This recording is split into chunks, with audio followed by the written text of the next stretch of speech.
Hello. Universe is expanding, ये हमने last topic में देखा था। इस मॉडर्न थियरी में एक और थियरी है, ठीक है, जो कि वैलिड नहीं है बट थोड़ा पता होना चाहिए आपको। स्टेडी स्टेट थियरी, नाम से क्लियर है, स्टेडी स्टेट सब कुछ एज इट इज़ वैसे ही है। ओके, बताता हूँ आपको। हार्लेज, ये जो है थियरी को हार्लेज ने प्रपोज किया था, और इनके अकॉर्डिंग इस थियरी में सिर्फ इतना ही आपको जानना है कि यूनिवर्स जो है, इन्होंने ये बोला कि यूनिवर्स जैसा पहले था आज भी वैसा ही है। It is as it is since beginning, शुरू से ऐसा ही है यूनिवर्स, और यूनिवर्स एक्सपैंड नहीं हो रहा है। ठीक है, मीन्स अगर आप इनको गैलेक्सीज समझो, गैलेक्सीज जैसे उस टाइम थी आज भी गैलेक्सीज उतनी ही दूरी पे हैं, वैसे ही हैं, कभी कुछ चेंजेस नहीं हुआ है। ये है स्टेडी स्टेट थियरी। बट इसे साइंटिस्ट ने या एस्ट्रोनॉमर्स ने इसको जो है वैलिड नहीं माना है, बोला कि नहीं ये गलत है। तो ये थियरी ज़्यादा फेमस नहीं है, तो इसके बारे में इतना ही जानना है आपको, राइट। अब हम देखते हैं कि यूनिवर्स इज एक्सपैंडिंग हमने कैसे जाना कि यूनिवर्स एक्सपैंड हो रहा है। इसके लिए हमने डॉपलर इफेक्ट देखा है। डॉपलर इफेक्ट आपने फिजिक्स में पढ़ा होगा, what is Doppler effect. Doppler effect को समझते हैं थोड़ा सा, एक आपके मतलब डोमेस्टिक एग्जांपल से समझ लेते हैं। जैसे मान लो ये ट्रक है, ट्रक रोड पे जा रहा है, और आपकी कार या बाइक या जो भी जैसे भी आप जा रहे हो, अगर आप जब तक इस ट्रक से दूर हो, या अगर ये खूब तेज़ तेज़ हॉर्न बजा रहा है, ट्रक जो है खूब हॉर्न दिए जा रहा है, बहुत तेज़ तेज़ बजा रहा है, अगर आप दूर हो तो इसकी साउंड आपको कम फील होगी, आवाज़ आएगी बट कम आएगी, क्योंकि आप दूर हो उससे जो है।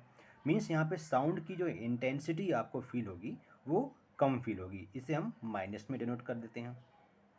जैसे जैसे आपकी कार अगर ट्रक के पास चली गई, ट्रक के बिल्कुल पास आ गई, यहीं पे आ गई है सामने, तो यहाँ पे आपको साउंड की इंटेंसिटी, मतलब साउंड आपको इसका हॉर्न का बहुत तेज़ फील होगा, बिल्कुल कान में लगेगा कि कान फट जाएंगे अभी जो है।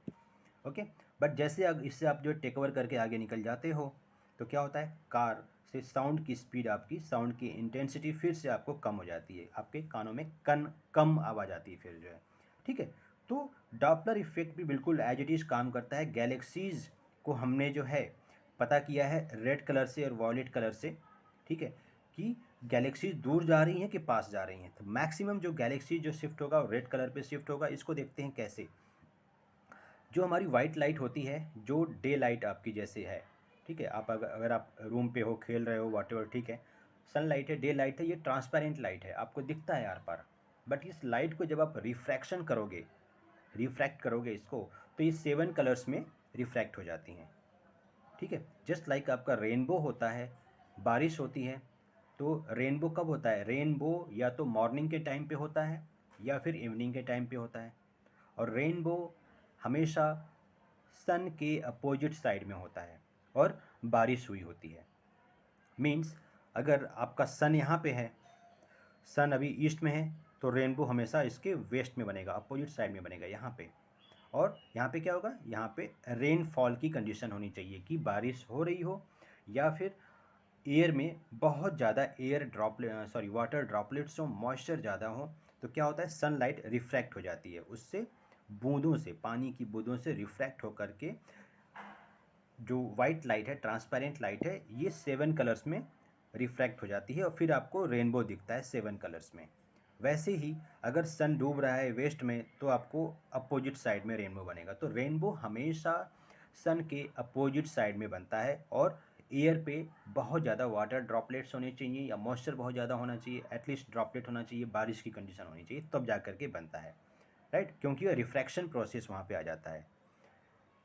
तो जो हमारी जो ओरिजिनल लाइट है, डे लाइट है, ये एक्चुअल में 7 कलर्स का मिक्सचर है, ठीक है, जो कि आप रिफ्रैक्शन से समझ लेते हो।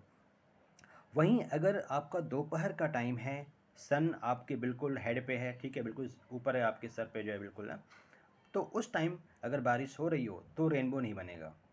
तो फिर रेनबो नहीं बनेगा, क्यों, क्योंकि रेनबो की कंडीशन क्या है कि वो सनलाइट को रिफ्रैक्ट करके बनेगा, और रिफ्रैक्ट करेगा तो रेनबो, तो फिर आपका अगर सन आपके बिल्कुल टॉप पे है, हाँ, तो आपका रेनबो नीचे बनना चाहिए जहाँ पर आप हो, तो वो तो पॉसिबल नहीं है ऐसे जो है, तो आपको दिखेगा भी नहीं अगर आप, क्योंकि आप उसका ही पार्ट हो एग्जैक्टली, राइट। सो तो जो ये विबग्योर जो होता है, जो रेनबो होता है, रेनबो में 7 कलर होते हैं, VIBGYOR, violet, indigo, blue, green, yellow, orange, red.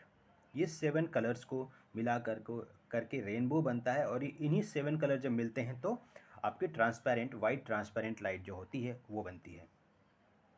इसमें जो दो एंड हैं, एक तो वॉयलेट कलर का एंड हो गया और एक रेड कलर का एंड हो गया। जो रेड कलर होता है, रेड कलर की खासियत क्या होती है?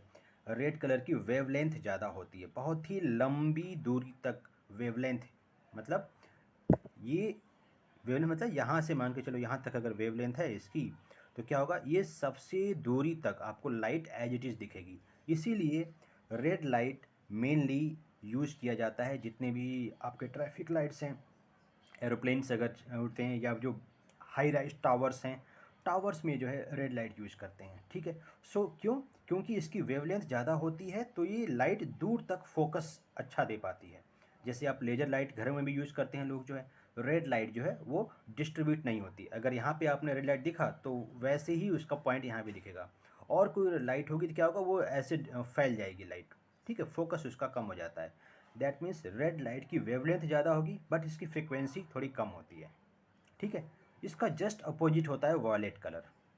वॉयलेट में क्या होता है, वेवलेंथ इसकी कम होती है, ठीक है, और फ्रिक्वेंसी इसकी ज़्यादा होती है।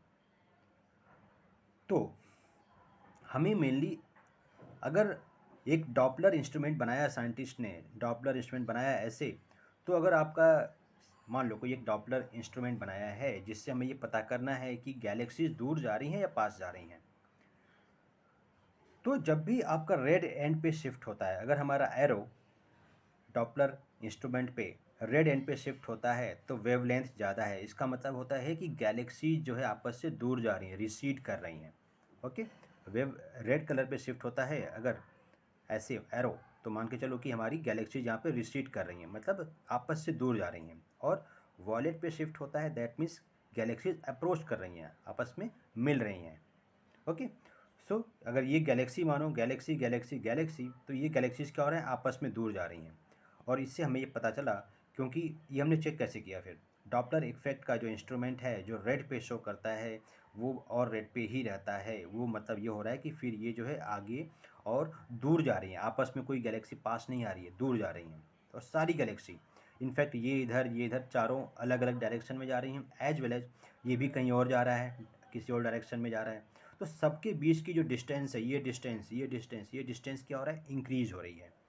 राइट, तो ये कब होगा, रेड कलर पे। तो अगर आपका एरो रेड कलर पे है that means they are receding, और अगर वॉयलेट कलर पे जा रहा है that means they are approaching. तो नॉर्मली गैलेक्सीज वॉयलेट कलर पे नहीं जा रही हैं, मतलब अप्रोचिंग पोजीशन पे नहीं आ रही हैं, but they are always at red end, that means ये दूर हो रही हैं। तो क्या इससे इसका समरी क्या निकली कि गैलेक्सीज जो है रिसीड कर रही हैं, गैलेक्सीज एक दूसरे से दूर जा रही हैं, और universe is ultimately, universe is expanding, universe expand कर रहा है कंटिन्यूसली।